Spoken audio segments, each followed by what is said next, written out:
One, two, three! I la primera guanyadora de la bicicleta és Maria Antònia Rojas de Caicedo.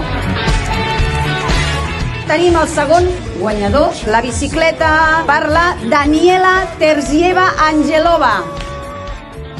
I la guanyadora d'aquesta moto és la Natàlia Fernández Sánchez.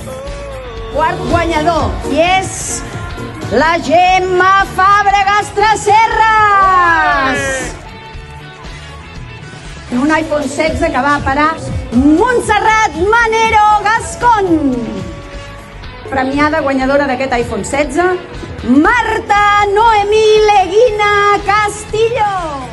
Que estem molt contents, ha anat molt bé, anem augmentant el volum de generar compra al nostre municipi, perquè comprar llorets és una vida als nostres carrers. Aquest val de 3.000 euros, la guanyadora és Conxita Romaní Draper. Aquest cotxe que tinc a la meva esquerra és per Diego Andrés Firigua Barreto. Lloret, continuem confiant en el comerç de Lloret perquè això dona vida i això dona qualitat als veïns i veïnes i queda a casa.